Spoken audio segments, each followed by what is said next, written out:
Shalom Bapak Ibu yang diberkati Tuhan, kita jumpa kembali dalam FPF Osaka, Philmon Wongso Fellowship Obrolan Santai Keluarga Allah. Malam hari ini bersama-sama kita akan menerima firman Tuhan, pengajaran yang akan dibawakan oleh hambanya, Pastor Teni Landena dari Philadelphia, USA, yang akan membawakan topik eksposisi Amsal 10. Untuk hambanya, Pastor Teni Landena, waktu kami berikan. Silakan Pastor. Ya, selamat malam dan selamat pagi buat daerah-daerah sekitar Amerika. Oke, baik. Saya berterima kasih buat kesempatan untuk bisa membagikan firman Tuhan atau mengajarkan firman Tuhan. Dan hari ini kita berbicara tentang eksposisi Amsal 10. Mungkin kita sebelum saya menjelaskan langsung ke Amsal 10, kita sedikit mengerti latar belakang dari Amsal ini, supaya kita bisa punya pemahaman lebih baik tentang apa yang ada di dalam Amsal 10. Jadi kitab Amsal itu ditulis oleh Salomo, Agur, Lemuel. Agur, Lemuel itu diperkirakan berasal dari Mesir, jadi bukan orang Israel sendiri. Dan juga paling tidak ada satu bab atau satu bagian, bukan satu bab, ada bagian sedikit yang ditulis oleh orang yang tidak dikenal. Dan tanggal penulisan dari Amsal ini itu berkisar dari 1970 sampai 700 sebelum Masehi. Dan pada zaman pemerintahan Raja Hizkia, pegawai-pegawai Hizkia mulai menyusun semua Amsal ini. Dan kita lihat bahwa tema utama dari Amsal ini berbicara tentang hikmat untuk hidup yang benar. Kata Amsal sendiri itu kan artinya hikmat, pengajaran, aturan, tulisan, dan sebagainya. Sedangkan dari penulis-penulis atau beberapa penulis yang menuliskan surat Amsal ini, Salomo adalah penulis yang paling banyak menulis, yang semuanya sebagian besar atau begitu banyak yang tercantum dalam kitab Amsal yang kita pegang hari ini.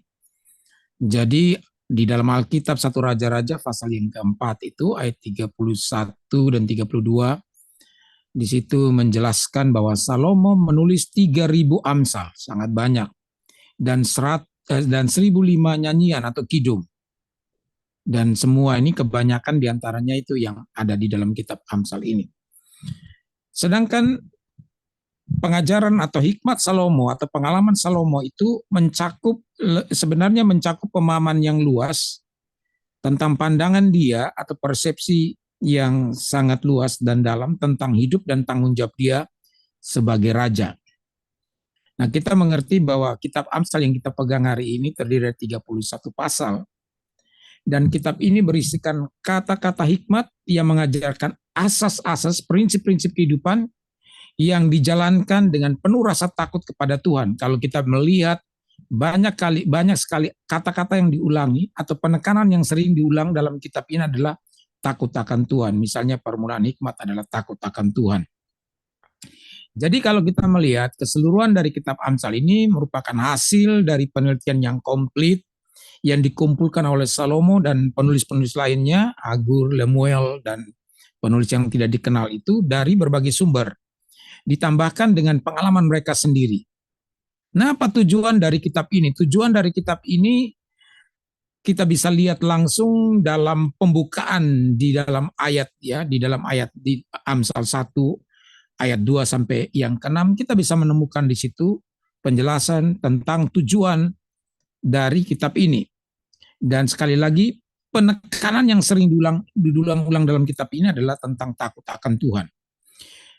Nah, hari ini kita belajar tentang lebih spesifik tentang Amsal pasal yang ke-10. Kalau kita lihat mulai dari Amsal pasal yang ke-10, jadi Amsal ini kalau mau dibagi-bagi ya, pasal pertama itu bagian pertama itu introduction, Kemudian bagian yang kedua itu adalah kumpulan Amsal-Amsal Salomo, dan itu dimulai dari pasal yang ke-10 sampai pada pasal yang sebagian pasal yang ke-22 ayat 6, 22 sampai ayat yang ke-16. Jadi itu merupakan kumpulan atau himpunan utama Amsal-Amsal Salomo. Dan kalau kita belajar ada 375 hikmat atau 375 pepatah.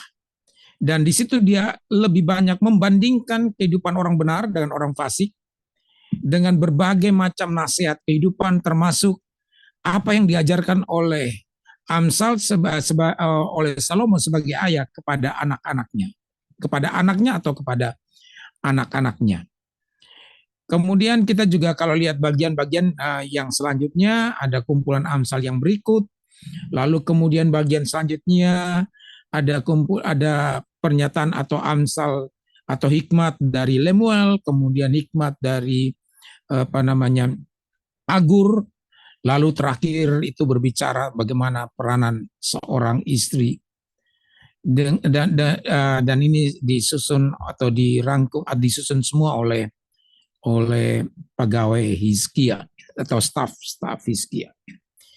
Nah, Bapak Ibu Saudara-saudari semua, kalau kita melihat di dalam surat-surat Amsal ini, kita menemukan bahwa Amsal-Amsal ini ditulis pendek. Jadi Amsal-Amsal ini ditulis pendek, tetapi artinya, maknanya, kalimatnya itu sangat berkualitas. Dan kebanyakan diantaranya merupakan, jadi dalam satu ayat itu merupakan apa yang disebut dengan distikon. Distikon itu artinya ada dua kalimat dalam satu ayat, dan kalimat ini saling menjelaskan satu sama yang lain. Nanti kita akan bisa lihat dalam ayat-ayat contoh di dalam pasal yang ke-10 ini. Bagaimana ada dua kalimat dalam satu ayat, dan kalimat ini saling menjelaskan satu dengan yang lain. Tetapi namun demikian, kita melihat bahwa ayat-ayat tersebut itu jarang ada kaitannya dengan ayat-ayat selanjutnya, atau jarang sekali memiliki alur cerita. Jadi kalau nanti kita membaca nanti dalam pasal Amsal pasal yang ke-10, karena ini pengajaran yang eksposisi, saya harus menjelaskan seperti ini.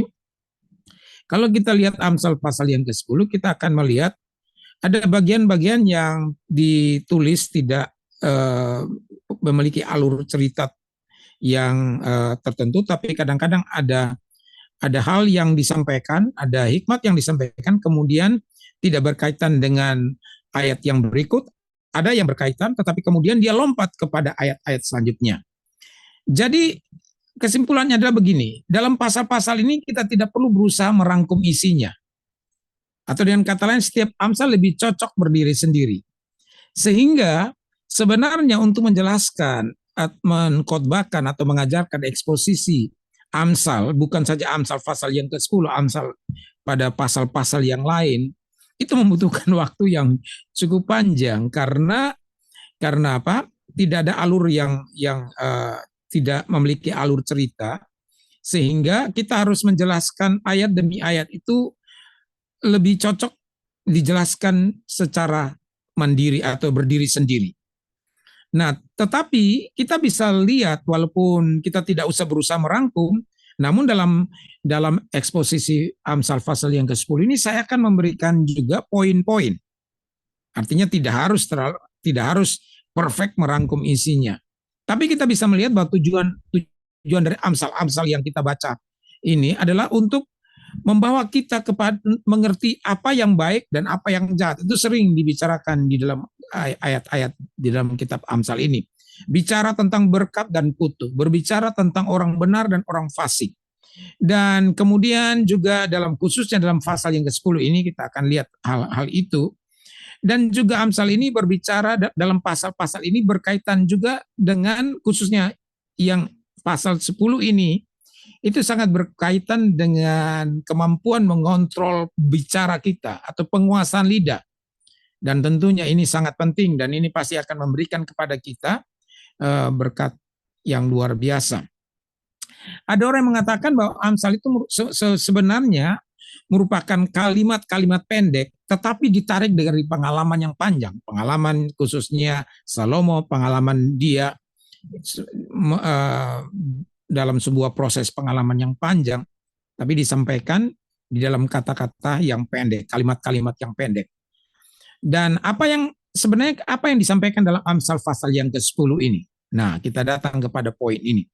Kalau kita mau lihat, ya, kita mau mungkin Bapak Ibu kalau mau bersabar, saya kira saya akan ajak kita untuk baca dalam Amsal pasal yang ke-10 ini. Nah, ini ada 31 ayat ya. Saya yakin karena kita mau belajar Alkitab, jadi kita mesti tahu ini. Ya, saya coba share screen. Oke, ini kita lihat ayat ini ya. Kita lihat eksposisi Amsal yang ke-10 ayatnya ini ya. Nah, kita bisa bersabar untuk membacanya satu persatu sampai 31 ayat. Amsal Salomo. Ayat yang pertama dimulai dari anak yang bijak mendatangkan sukacita kepada ayahnya, tetapi anak yang bebal adalah kedukaan bagi ibunya. Jadi rupanya Amsal ini Salomo belajar atau memberitahukan kepada anaknya langkah-langkah yang harus dilakukan, cara hidup yang harus dilakukan oleh seorang anak, khususnya berhubungan dengan harta benda pemilikannya dan cara hidup. Ayat yang kedua, harta benda yang diperoleh dengan kefasikan tidak berguna, tetapi kebenarannya menyelamatkan orang dari dari maut. Maaf. Jadi kalau kita lihat pasal ayat pertama, kemudian sebenarnya tidak langsung mempunyai alur cerita yang langsung kepada ayat yang kedua, seperti sebuah lompatan. Tapi sebenarnya ini Salomo mengajarkan kepada anaknya, dan yang diajarkan ini adalah bagaimana hidup, bagaimana mengurus harta benda dan segala macamnya. Bagaimana menjadi kaya, itu juga termasuk di situ. Lalu ayat yang ketiga coba kita lihat. Ini juga sebuah lompatan. Artinya ayat yang kedua, kalau kita tarik kaitannya, tidak berhubungan langsung, tidak menjelaskan langsung pada ayat yang ketiga. Makanya saya bilang bahwa sebenarnya setiap ayat ini bisa diterangkan secara sendiri-sendiri. Bisa tidak dirangkumkan poin ini dan sebagainya. Nah, ayat yang ketiga, Tuhan tidak membiarkan orang benar menderita kelaparan, tetapi keinginan orang fasik ditolaknya. Ayat yang keempat, tangan yang lamban membuat miskin, tetapi tangan orang rajin menjadikan kaya. Siapa mengumpulkan pada musim panas, ia berakal budi. Siapa tidur pada waktu panen, membuat malu. Berkat ada di atas kepala orang benar, tetapi mulut orang fasik menyembunyikan kelaliman. Kemenangan kepada orang benar mendatangkan berkat, tetapi nama orang fasik menjadi busuk. Siapa bijak hati memperhatikan perintah-perintah, tetapi siapa bodoh bicaranya akan jatuh. Siapa bersih kelakuannya, aman jalannya, tetapi siapa berliku-liku jalannya akan diketahui. Siapa mengedipkan mata menyebabkan kesusahan, siapa bodoh bicaranya akan jatuh. Mulut orang benar adalah sumber kehidupan, tetapi mulut orang fasik menyembunyikan kelaliman. Kemudian ayat 12, kebencian menimbulkan pertengkaran, tetapi kasih menutupi segala pelanggaran. Di bibir orang berpengertian terdapat hikmat, tetapi pentung tersedia bagi punggung orang yang tidak berakal budi. Orang bijak menyimpan pengetahuan, tetapi mulut orang bodoh adalah kebinasaan yang mengancam. Kota yang kuat bagi orang kaya ialah hartanya, tetapi yang menjadi kebinasaan bagi orang melarat ialah kemiskinan.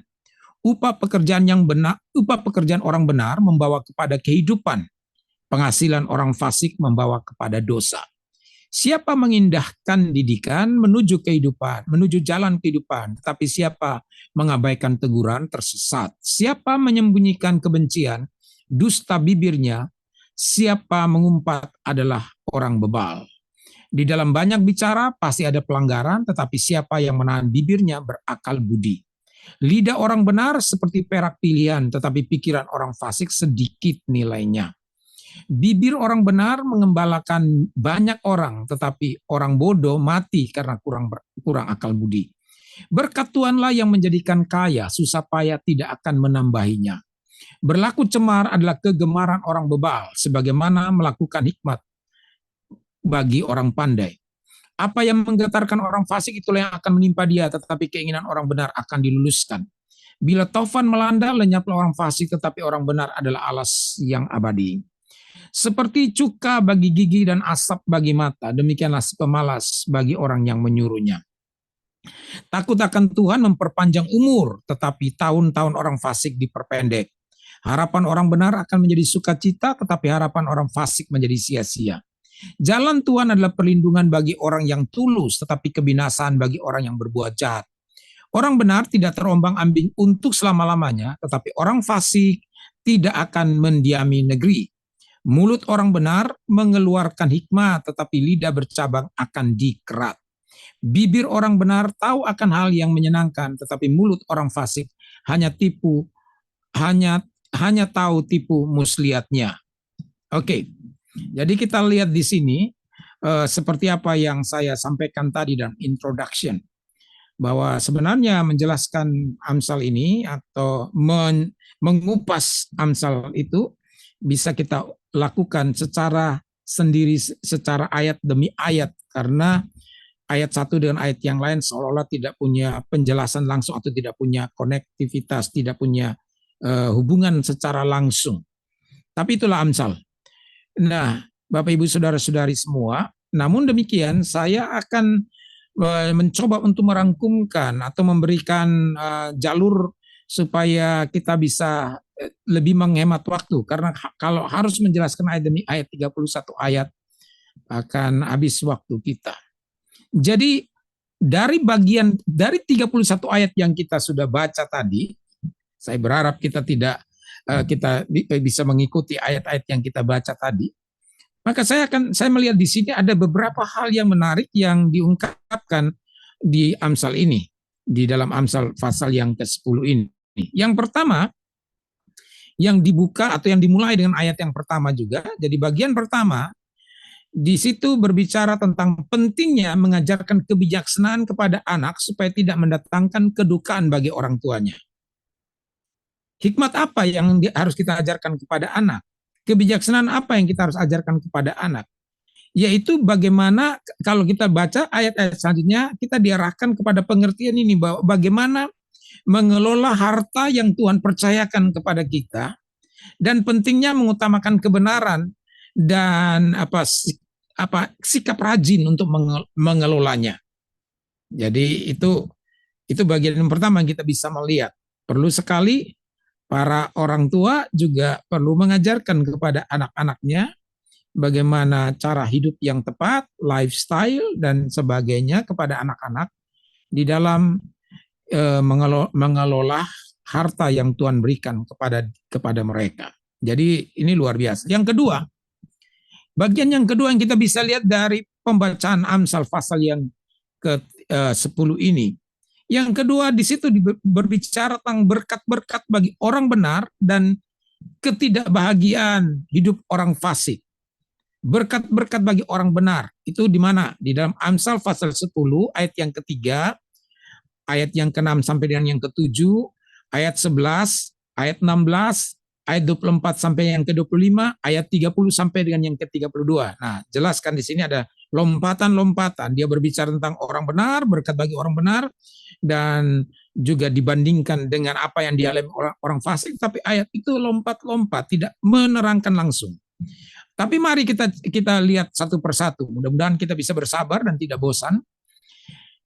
Apa yang disebutkan tentang berkat-berkat bagi orang benar, bagaimana penulis Amsal ini membandingkan apa yang dialami oleh orang-orang benar atau berkat-berkat yang diterima orang benar dan apa yang dialami oleh orang-orang fasik. Mulai yang pertama kita lihat dari ayat yang ketiga. Saya mulai urut dari ayat yang paling rendah sampai ayat yang paling tinggi, nomor yang paling tinggi ya. Dari ayat ketiga, orang benar tidak dibiarkan Tuhan kelaparan, tetapi keinginan orang fasik ditolak Tuhan. Inilah advantage atau benefit yang Tuhan berikan atau berkat yang Tuhan berikan kepada orang benar, bahwa orang benar tidak dibiarkan Tuhan kelaparan. Namun orang-orang fasik dia punya keinginan, tetapi tentunya ditolak oleh Tuhan. Karena Alkitab berkata dalam ayat yang lain berkata sesungguhnya bukan mata Tuhan itu buta, bukan telinga Tuhan itu tidak tuli dan tidak mendengar, bukan tangannya kurang panjang, tapi sesungguhnya yang menghalangi kita dengan Tuhan, menghalangi doa-doa kita dan seruan kita kepada Tuhan adalah dosa-dosa kita, kesalahan-kesalahan kita. Yang kedua, dalam ayat yang ke-6 dikatakan situ berkat Tuhan ada di atas kepala orang benar. Kita bisa baca ayat selanjutnya, tapi dalam ayat kalimat selanjutnya dalam ayat ini. Tapi cukup di sini kita lihat berkat Tuhan ada di atas kepala orang benar. Berarti dengan kata lain tidak ada berkat di atas kepala orang fasik.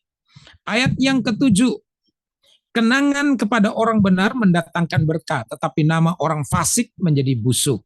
Artinya Bapak Ibu Saudara-saudara, orang benar itu kalau dia sudah tidak ada lagi dalam hidup ini, kita lihat dia obituary-nya ya, dia punya kisah kehidupannya itu menjadi legacy kepada anak-anak, kepada keturunan selanjutnya. Jadi kehidupan orang benar itu akan selalu dikenang, kehidupannya dikenang. Tetapi orang fasik dikatakan namanya jadi busuk. Ketika dia meninggal, orang mungkin tidak lagi diingat atau namanya menjadi busuk. Itu sebabnya perlu kita hidup dalam kebenaran supaya kita bisa mewariskan hal-hal yang baik kepada generasi selanjutnya atau kepada orang-orang yang ditinggalkan.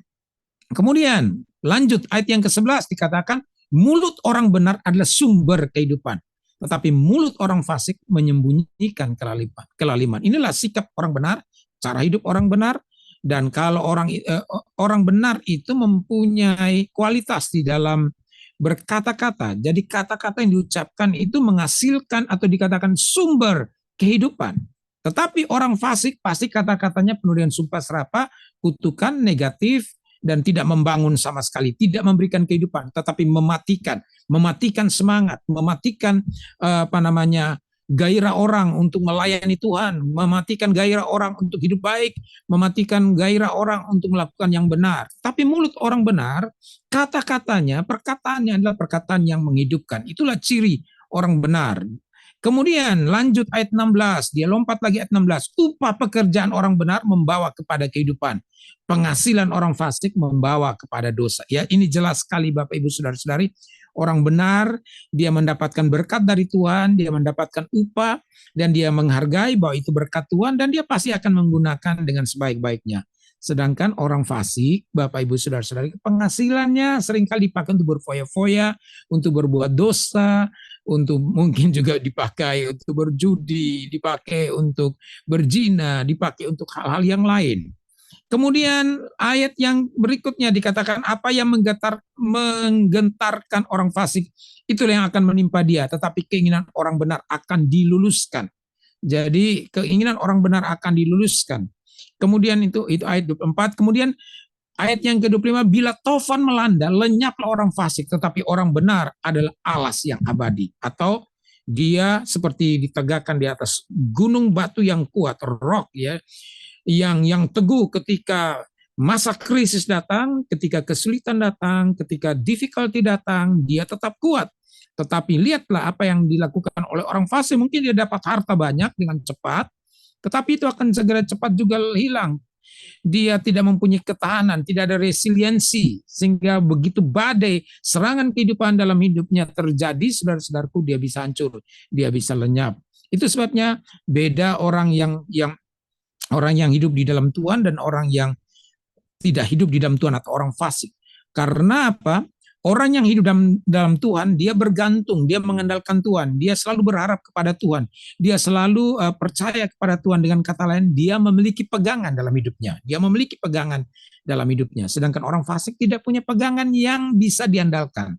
Dia punya pegangan, tapi pegangannya apa? Adalah harta benda, kekayaannya, kemudian mungkin kedudukannya, profesinya, pendidikannya, dan kita tahu bahwa semua ini datang dari dunia dan ada di dunia, dan semua ini bersifat yang tidak fana, bersifat yang tidak kekal, bisa tergoncang, bisa berubah. Harta bisa habis. Itu sebabnya jika kita mengandalkan sesuatu yang tidak bisa diandalkan, yang tidak yang bisa goyah, itu akan lenyap, kita akan kecewa. Makanya di sini dikatakan bahwa apabila taufan melanda, lenyaplah orang fasik karena mereka tidak punya pegangan. Mereka mengandalkan kekuatannya sendiri. Bukankah Yesaya mengatakan Yeremia mengatakan terkutuklah orang yang mengandalkan kekuatannya sendiri dan yang hatinya jauh daripada Tuhan, yang mengandalkan manusia. Tapi diberkatilah orang yang mengandalkan Tuhan, yang menaruh harap dan percaya kepada Tuhan. Kemudian kita lihat ayat yang ke-27.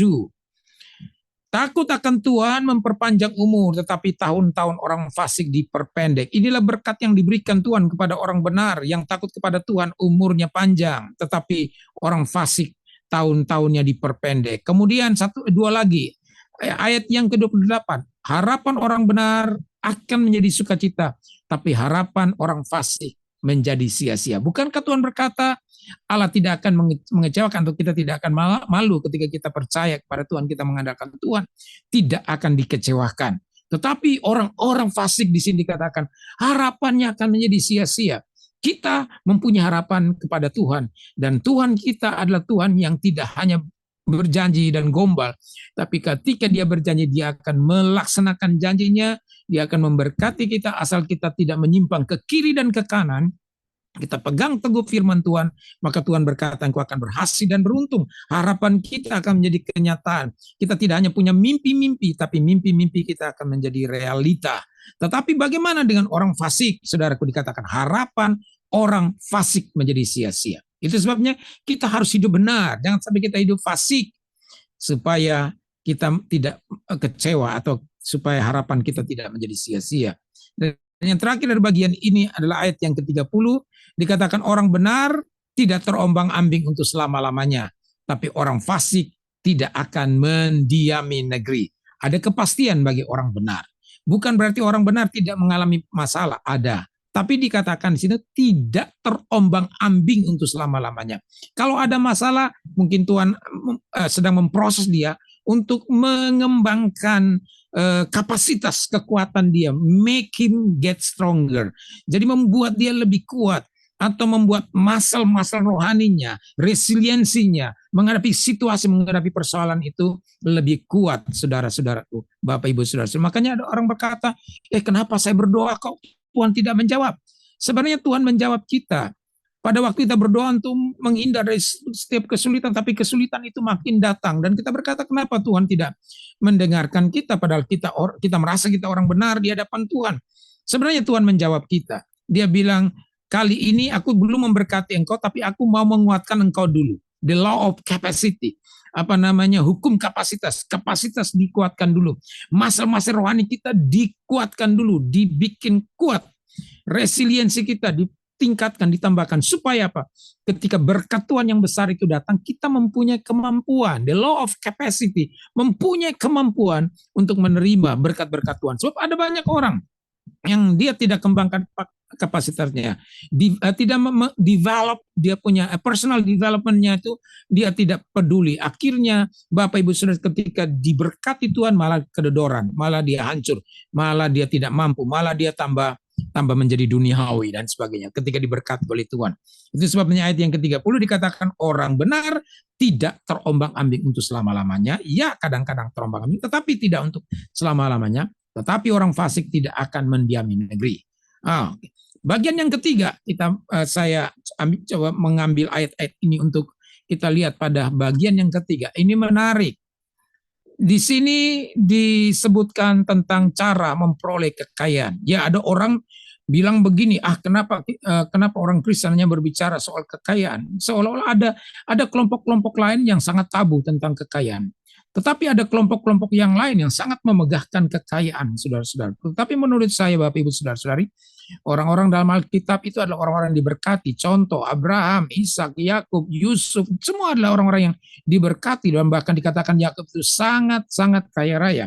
Jadi menjadi kaya itu tidak salah. Tetapi kalau kita diikat oleh kekayaan itu dan memberalakan kekayaan, itulah yang salah. Alkitab berkata, bukan memperoleh uang itu yang berdosa, tetapi dikatakan cinta akan uang itulah yang salah. Nah, di sini ternyata di dalam Amsal ini, penulis Amsal ini memberikan resep. Jadi bagian yang ketiga kita lihat dalam ayat-ayat yang akan kita telusuri atau kita kaji nanti ini, kita bisa melihat bagaimana di situ disebutkan cara memperoleh kekayaan. Menjadi kaya tidak dosa, malah Allah akan memberkati saudara sehingga saudara akan menjadi berkat bagi orang-orang di sekitar kita sehingga mereka melihat memang Allahnya umat Tuhan yang percaya orang Kristen itu Allah yang luar biasa. Alkitab mengatakan di dalam Tawarik bahwa dialah yang mempunyai kekayaan, kehormatan dan kejayaan dan semuanya ada pada dia sehingga kita bisa datang kepada dia untuk menerima semua yang dia oleh anugerahnya mau menganugerahkan kepada kita. Jadi poin yang ketiga ini di sini ternyata Amsal menulis tentang cara memperoleh kekayaan. Bagaimana caranya? Jadi tidak salah jadi kaya, tapi caranya ini yang penting. Yang pertama, dia bilang bagaimana memperoleh kekayaan, yaitu memperolehnya dengan cara yang benar. Memperoleh dengan cara yang benar. Amsal 10 ayat yang kedua, bilang di situ ditulis dalam Amsal 10 ayat yang kedua, dikatakan di situ, harta benda yang diperoleh dengan kefasikan tidak berguna. Jadi jangan sampai kita menghalalkan segala cara untuk mendapatkan kekayaan. Atau jangan capek, the way we get rich itu adalah cara-cara yang tidak berkenan di hadapan Tuhan. Atau cara-cara yang fasik. Apa artinya cara-cara yang fasik? Ya mungkin dengan cara yang tidak halal, dengan menipu orang, atau dengan mengandalkan kekuatan kita sendiri, itu termasuk kefasikan. Jadi harta benda yang diperoleh dengan kefasikan tidak berguna.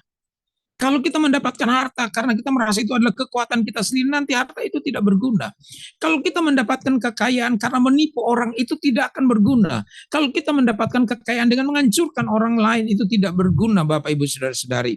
Jadi di sini dijelaskan dalam Amsal 10 ayat yang kedua itu jelas bagaimana cara kita menjadi kaya. Tapi Bapak Ibu Saudara, terlalu sering kekayaan materi dalam dunia ini mungkin banyak orang memperolehnya melalui kejahatan atau keserakahan.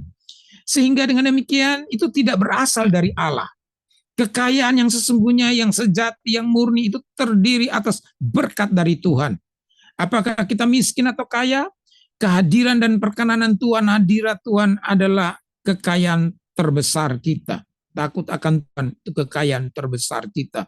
Bapak Ibu Saudara-saudari, orang pergi ke Gunung Kawi, sekarang apakah masih populer atau enggak di Indonesia Gunung Kawi, orang mau dapat kekayaan dia bisa ke sana, dia dapat kekayaan. Lalu dia pikir dia sudah kaya, tetapi iblis yang kasih itu. Nah, saya mau bilang bahwa setan tidak pernah memberikan kepada kita berkat atau tidak pernah memberikan kepada kita kekayaan. Dia mempiutangi kita, dia meminjamkan kepada kita, dan nanti segera dia akan tagih dengan bunga yang tinggi. Jadi itu sebabnya ada orang yang akhirnya dia percaya kepada dukun dan sebagainya untuk mendapatkan kekayaan dengan cara yang fasik dan akhirnya segera lenyap. Saya pernah mendoakan itu orang yang kaya luar biasa, punya kapal, punya segala macam. Tetapi apa yang terjadi, kekayaannya didapat dari setan. Dari hasil dukun-dukun, penyembahan-penyembahan kepada setan. Kaya. Dia punya kapal, dia punya rumah hebat, bagus. Tetapi apa yang terjadi? Akhirnya kapalnya terbakar, anak-anaknya meninggal. Jadi setan tidak pernah memberi, dia meminjamkan. Dan sebentar lagi dia rentenir yang paling jahat, dia akan tagih kita dengan bunga yang tinggi. Itu sebabnya Bapak Ibu Saudara-saudari, perhatikan baik-baik cara kita memperoleh kekayaan. Harus memperolehnya dengan cara yang benar, cara yang takut akan Tuhan. Dalam bagian ini juga, bagaimana kita memperoleh kekayaan? Yang kedua, di sini dikatakan kita harus mempercayai Tuhan bahwa Tuhan tidak membiarkan orang menderita kelaparan. Artinya, kita punya iman.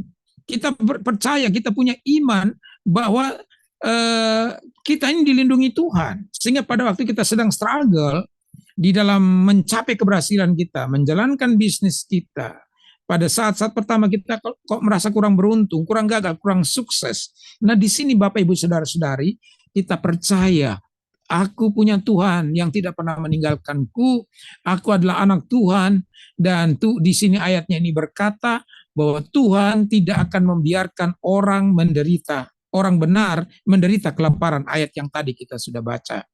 Tetapi jadi pemeliharaan Tuhan dan penyediaan Tuhan akan kebutuhan jasmani orang benar itu luar biasa.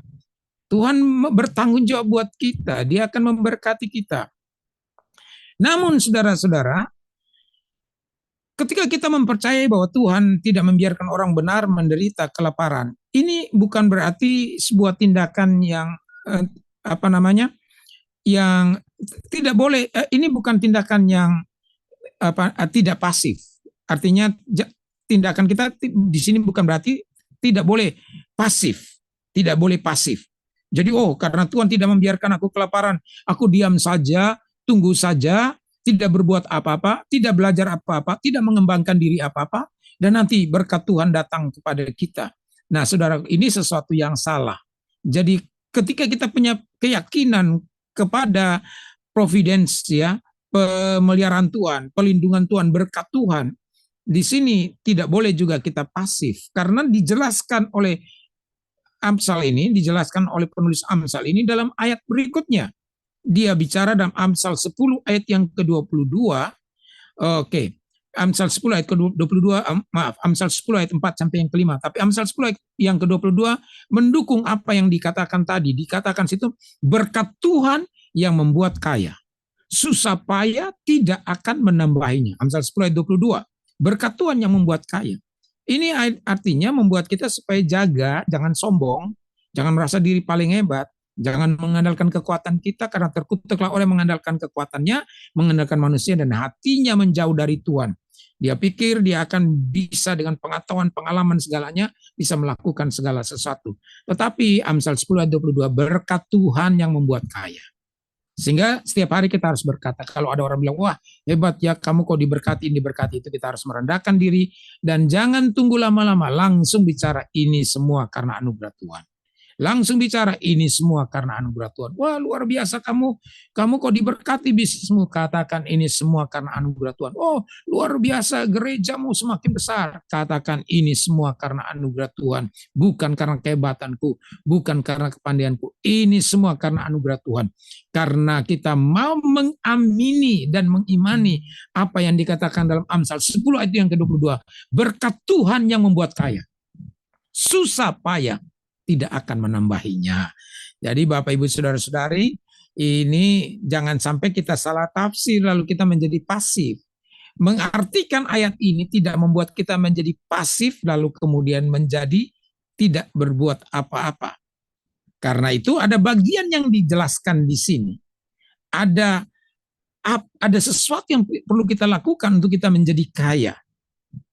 Saya ambil kesimpulan, atau saya mengambil dengan istilah saya sendiri, bagian yang berikut ini adalah, kalau tadi iman kepada Tuhan, keyakinan kepada Tuhan, maka yang berikut saudara-saudaraku, ya, untuk menjadi kaya, yang berikut prepare. Ada preparation. Bagaimana caranya kita menjadi kaya? Ada preparation. Itu dikatakan Amsal 10 ayat yang keempat dan yang kelima, dan juga ayat yang ke-26. Dikatakan orang-orang yang kita harus melakukannya dengan rajin. Kita harus melakukannya dengan rajin. Ya, Amsal 10 ayat 4 sampai yang kelima. Coba saya lihat di sini, saya bacakan Amsal 10 ayat 4 sampai yang kelima. Dikatakan demikian, tangan yang lamban membuat miskin, tetapi tangan orang rajin menjadikan kaya. Tangan yang lamban membuat miskin, tetapi tangan orang rajin menjadikan kaya. 10, Amsal 10 ayat yang kelima, siapa mengumpulkan pada musim panas, ia berakal budi. Siapa tidur pada waktu panen membuat malu. Luar biasa, dua ayat ini harus kita ikuti dengan baik.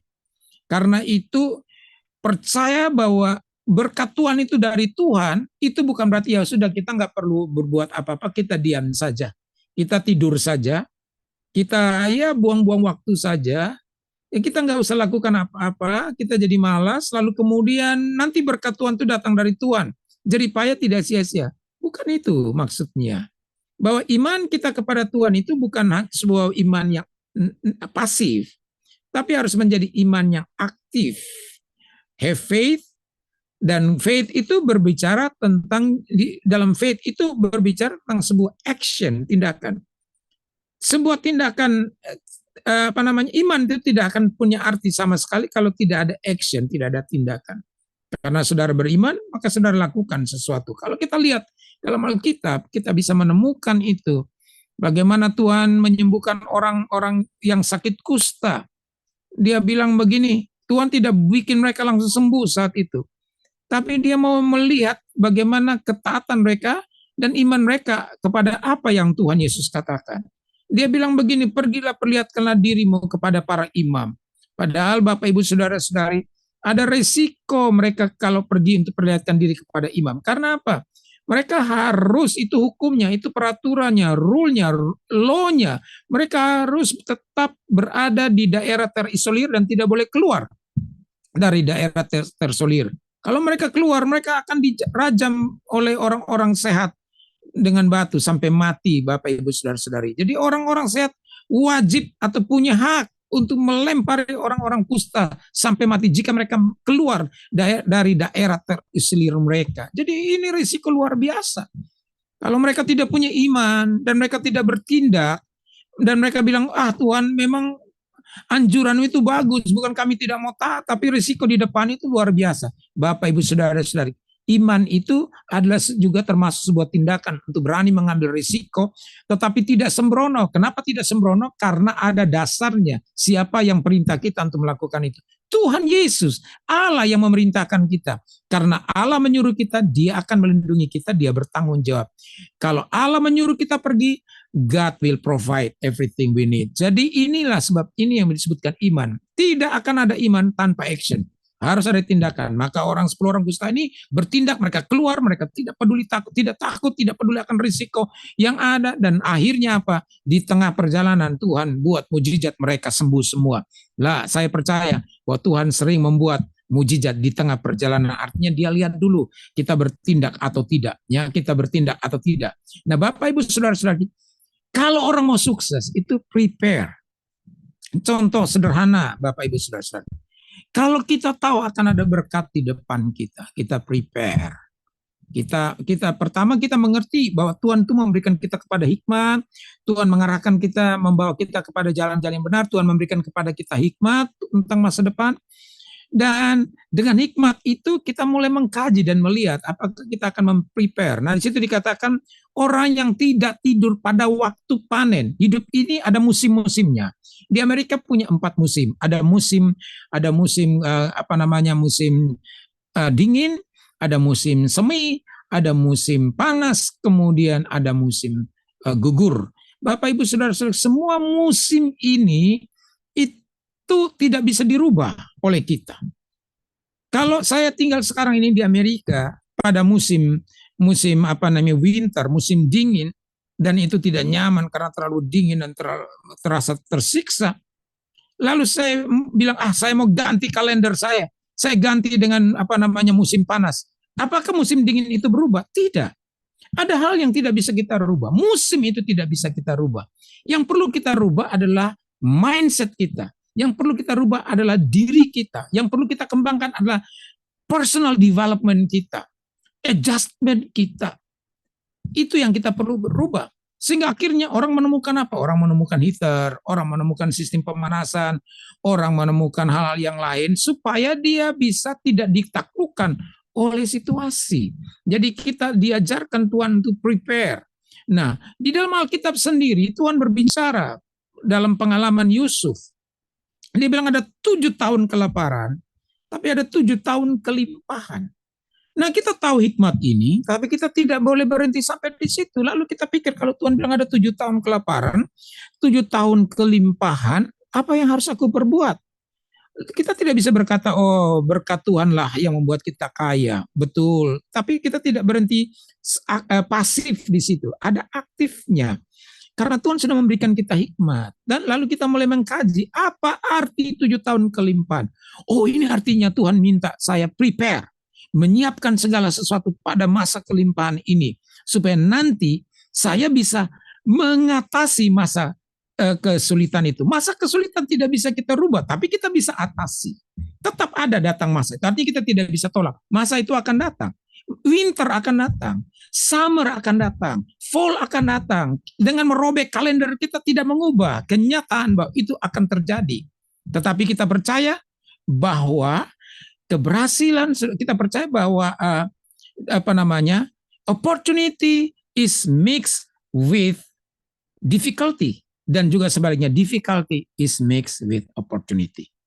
Kalau bahasa kita artinya setiap kesempitan itu, pada setiap kesulitan itu pasti ada kesempatan, dan di dalam setiap kesempatan itu juga kadang-kadang terlihat dibungkus dengan kesulitan. Jadi opportunity mixed with difficulty, difficulty mixed with opportunity. Ketika kita saat ini mengalami resesi, after resesi datang ekspansi. Tetapi setelah ekspansi akan datang resesi. Musim kelimpahan, musim kekeringan. Dan kita mesti mengerti, Bapak Ibu Saudara-saudari. Kita mesti tahu, kita mesti siap-siap. Kita lihat apa yang terjadi di sini, apa yang terjadi di negara kita, apa yang akan terjadi tahun-tahun berikutnya. Kalau nanti COVID terjadi, apa kira-kira apa yang kita lakukan? Pasti Tuhan, orang yang dekat dengan Tuhan, orang benar, Tuhan sudah kasih tanda-tanda, kasih kita hikmah, tapi kita terlalu malas. Sehingga we don't need to prepare. Jadi kita merasa nggak perlu persiapkan sesuatu. Itu sebabnya Amsal 10 ayat 4 dan yang kelima, dan juga ayat yang ke-26 itu berbicara bagaimana kita mesti benar-benar mempersiapkan segala sesuatu, Bapak Ibu Saudara-saudari. Jadi kalau kita ingin mendapatkan sebuah posisi kedudukan yang baik di satu tempat, kita harus mempersiapkan. Orang yang tidak mempersiapkan diri dengan baik pasti tidak akan mencapai hal yang terbaik. Bapak Ibu Saudara-saudari, perkembangan diri kita, pencapaian dalam hidup ini itu tidak bisa dilepaskan dengan persiapan diri kita mencapai pencapaian itu. Atau juga saya bisa katakan bahwa sukses itu tidak bisa datang begitu saja. Sukses harus ditandai dengan personal development kita. Nanti kita akan lihat personal development yang diajarkan di dalam Amsal ini. Kita harus mengembangkan setelah preparation dan datang kepada yang berikut itu nanti personal development. Tapi kita mengerti bahwa tidak boleh tidur pada waktu panen. Artinya harus tahu ini waktunya untuk kita buat sesuatu. Ini waktunya untuk kita preparation. Kenapa ada sekolah? Karena itu hikmat yang standar. Kalau kamu dari kecil tidak sekolah, nanti di depannya kamu tidak belajar. Kalau hari ini kamu tidak belajar apa-apa, di depannya kamu dapat apa? Jadi kalau mau menjangkau masa depan, harus disiapkan dari sekarang, preparation dari sekarang. Ada contoh yang simpel sekali. Misalnya Bapak Ibu Saudara, kenapa kita menjalani hidup kita dengan cara yang kacau dan tidak benar, atau cara yang tidak terorganisir dengan baik. Kehidupan yang tidak terorganisir, kalau kita tidak punya list, ya daftar-daftar apa yang perlu kita kerjakan, kita nggak akan tahu apa yang kita kerjakan besok. Kita nggak akan tahu apa yang kita kerjakan hari ini. Sehingga kita membuang waktu kita. Kita tidak melakukan apa-apa, tidak ada goal yang kita capai karena kita tidak punya daftar tujuan, daftar goal kita masing-masing. Kita nggak punya itu. Kita nggak mempersiapkannya. Jadi yang perlu kita lakukan adalah begini. Ya, saya suka kasih tahu kepada anak saya kadang-kadang pagi hari ketika antar ke sekolah, wah lupa ini, lupa itu, lupa segala macam. Lalu saya ajarkan kepada dia, harus jadikan lifestyle, persiapkan segala sesuatu sebelum hari H. Jadi paling tidak malam kamu harus persiapkan semuanya, apa yang kamu perlu kamu sudah siapkan supaya besok kamu tidak kacau balot, tertekan, stres, dan tegang banget karena ini di mana, itu di mana, pakaianku di mana, segala macam. Jadi selalu itu. Jadi Bapak Ibu Saudara-saudari diajarkan oleh Amsal ini, prepare, tidak tidur pada waktu panen, atau jangan lamban, ya, tangan orang lamban itu mendatangkan kemiskinan, ya. Orang miskin itu lamban tangannya, tidak mau bergerak, tidak rajin. Ini yang menyebabkan tidak berhasil. Jadi kalau besok kita mau lakukan sesuatu, malam ini kita sudah tulis, besok saya harus lakukan apa-apa. Apa saja yang saya akan lakukan? Buat daftar itu. Supaya kehidupan kita yang kita lakukan pada besok itu benar-benar efektif, produktif, dan kita bisa ngukur keberhasilan kita, kita bisa ngukur goal kita.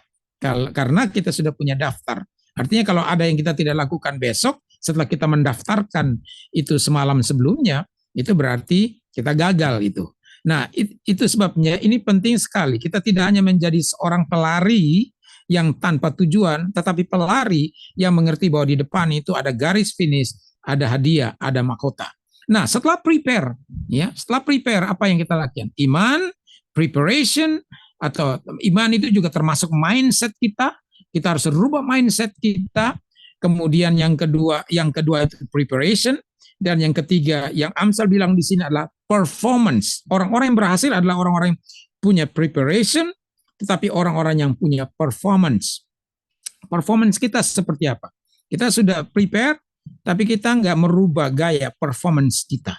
Nah, apa yang dituliskan tentang performance kita ini? Di sini ada beberapa hal yang disebutkan. Amsal 10 ayat yang ke-10 dikatakan kita harus jujur dan berintegritas. Kalau kita mau kaya, kalau kita mau berhasil menurut cara Tuhan, kita harus merubah performance kita. Performance kita itu apa? Kita jujur dan berintegritas. Nah, sekarang ada orang mau kerja. Maukah kita menggajikan orang yang bekerja ini? Sedangkan kita lihat bahwa performance-nya itu dalam soal kejujuran dan integritas itu nol. Kita nggak akan mempekerjakan orang ini. Malas, orang ini suka korupsi waktu dan sebagainya. Kita tidak akan mempekerjakan orang itu. Jadi performance penting. Bapak Ibu Saudara, kadang-kadang kita mengerti, saya ini anak Tuhan, kenapa kok saya nggak diberkati, kenapa kok saya nggak berhasil? Karena kita tidak memperhatikan gaya hidup kita, performance kita, penampilan diri kita. Dan Amsal 10 ayat 10 berbicara tentang jujur dan berintegritas. Ya, kita tidak usah baca lagi karena tadi kita sudah baca. Mudah-mudahan kita masih ingat. Tapi juga ada Amsal 10 ayat yang ke-14 sampai 17. Amsal 10 ayat 14 sampai dengan yang ke-17. Jadi performance kita ini juga bukan saja berbicara soal jujur dan berintegritas, tapi berbicara tentang personal development kita. Personal development kita. Itu Amsal 10 ayat 14 sampai yang ke-17. Kalau saudara mau berubah, kalau saudara mau jadi lebih baik, baca buku, dengarkan khotbah, ke gereja untuk dengarkan firman Tuhan yang disampaikan. Itu untuk mengembangkan development kita. Makanya orang bilang ada satu kalimat yang begini, bicara tentang keberhasilan begini. Dia bilang begini, sukses itu bukan apa yang kamu kejar, tapi sukses itu apa yang kamu yang kamu tarik. Bahasa Inggrisnya lebih bagus kalau dikatakan success is not what you pursue, tapi success is what you attract. Sukses itu bukan apa yang saudara kejar, tapi apa yang kau attract. Jadi kalau berbicara soal attract ini, artinya sukses itu ada di diri saudara. Personal development, pengembangan diri saudara. Itu yang membuat saudara sukses. Jadi bukan saudara kejar sesuatu, tapi saudara harus mengembangkan dirimu. Karena itu Bapak Ibu Saudara-saudari, tidak ada keuntungan atau keberhasilan diri kita, keuntungan kita yang akan jauh melebihi dari personal development kita. Kalau pengembangan diri kita sampai di situ, ya keberhasilan kita sampai di situ saja. Ukuran keberhasilan kita sampai di situ saja. Tapi kalau kita semakin mengembangkan diri kita, dan saya yakin itu akan semakin mengembangkan semua keberhasilan kita. Jadi kalau kita lihat di sini, personal development itu apa saja ya? Saya kembali coba ya, Amsal berapa ini? Amsal 10 ayat 14 sampai dengan 17. Amsal 10 ayat 14 sampai dengan 17. Amsal 10 ayat 14 sampai dengan yang ke-17. Oke, saya kasih aja kita tuh lihat. Amsal 10 ayat 14 sampai dengan yang ke-17. Di sini bicara tentang, kalau kita lihat ini bicara tentang personal development. Orang bijak menyimpan pengetahuan, tetapi mulut orang bodoh adalah kebinasannya mengancam. Ini menyimpan pengetahuan. Saudara mau berhasil? Saudara kelilingilah diri saudara dengan orang-orang yang punya hikmat. Orang-orang yang berhasil, belajar dari mereka. Dan kalau kita berada dengan orang-orang seperti itu, jangan kita yang lebih banyak menggurui, tapi kita coba belajar merendahkan hati kita dan mengorek semua rahasia dia berhasil. Kita belajar. Orang bijak menyimpan pengetahuan, ya. Jadi kalau kita mau mengembangkan diri kita, inilah performance yang perlu kita lakukan untuk kita bisa sukses. Yaitu kita harus pergi ke seminar. Kita jangan malas untuk mengikuti seminar-seminar yang bagus, baca buku saudaraku, kemudian mungkin dengarkan khotbah, pergi ke gereja dan bergaul dengan orang-orang yang lebih hebat atau yang punya wawasan yang luas, yang punya pengalaman keberhasilan yang luar biasa dan belajar dari mereka. Inilah the way we develop our personal development, kemampuan kita, skill kita. Belajar skill-skill yang bagus, Bapak Ibu Saudara-saudari. Jadi tidak hanya sekedar seperti itu, tidak hanya sekedar bekerja. Dan kemudian kita juga begini, kalau kita bekerja bukan untuk upah, itu adalah orang yang punya mentalitas berhasil. Kalau kita bekerja yang sekedar untuk upah, saudara-saudaraku, kita keliru. Kita itu akan berhenti di satu titik tertentu. Tapi kita mesti bekerja itu untuk sebuah tujuan, untuk mengembangkan diri kita lebih lagi, saudaraku. Jadi kalau hanya mentok sampai di bekerja untuk upah, ya saudara sampai kapanpun juga di situ. Paling-paling ngomel dan paling-paling demo kalau upahnya nggak naik. Tapi kita belajar untuk mengembangkan diri kita belajar pada waktu kita bekerja, kita lebih meningkatkan kemampuan diri kita, pengembangan diri kita. Dan saya percaya kita tidak akan mengeluh soal upah. Tapi kita akan mengalami apa yang disebut dengan, kalau bahasa orang dunia bilang fortune atau keberuntungan. Makanya ada orang berkata keberuntungan itu lebih baik daripada sekedar wages, upah, saudara-saudara. Keberuntungan itu lebih baik dari sekedar upah. Nah, kemudian kita lihat ayat yang ke-15. Kota yang kuat bagi orang kaya, hartanya tetapi yang menjadi kebinasaan bagi orang yang kemiskinannya. Ayat yang ke-10. Upah pekerjaan orang benar membawa kepada kehidupan, penghasilan fasik membawa kepada dosa. Kemudian ayat yang ke-17. Siapa mengindahkan didikan menuju jalan kehidupan, tapi siapa mengabaikan teguran tersesat. Siapa mengindahkan didikan. Jadi harus ada edukasi. Sampai kapanpun. Edukasi itu lifestyle, long life, ya, kehidupan sepanjang hidup. Tidak ada orang berkata, "Wah, saya sudah umur 60, 70, saya sudah komplit." Enggak, kita masih terus belajar. Belajar itu adalah apa yang kita bisa lakukan sepanjang kehidupan kita, Bapak, Ibu, saudara-saudari. Nah, ini satu contoh yang saya lihat di sini yang merupakan bagaimana kita perlu mengembangkan kepribadian kita, personal development, skill kita, kecerdasan kita, supaya kita berkembang. Semua ada diatur di dalam Alkitab ini, di dalam Amsal ini. Kemudian bagian yang berikut itu bagiannya, saya kira itu bagian yang terakhir dari Amsal pasal yang ke-10 ini. Apa yang dituliskan di sini dalam Amsal pasal yang ke-10? Mari kita eksposisikan hal yang berikut ini. Ternyata ada bagian yang sangat penting juga di dalam kehidupan untuk berhasil. Karena tadi ada poin di situ bagaimana menjadi kaya, kan? Bagaimana menjadi sukses dan kata lain seperti itu. Dan poin yang terakhir ini ternyata adalah di dalam cara kita berkata, di dalam perkataan kita. Yaitu kita perlu berbicara dengan bijaksana. Kita perlu mengontrol perkataan. Saudara bukankah kita mengetahui ada banyak orang yang kesempatan, momentum, masa depan itu sebenarnya sudah bagus di depan orang itu. Tapi karena salah berkata-kata, salah mengucapkan sesuatu, hancurlah relationship, hancurlah masa depan, hancurlah sebuah perjanjian, hancurlah banyak hal, Bapak Ibu Saudara. Hanya karena tidak mampu mengontrol kata-kata kita, tidak mampu mengontrol ucapan kita.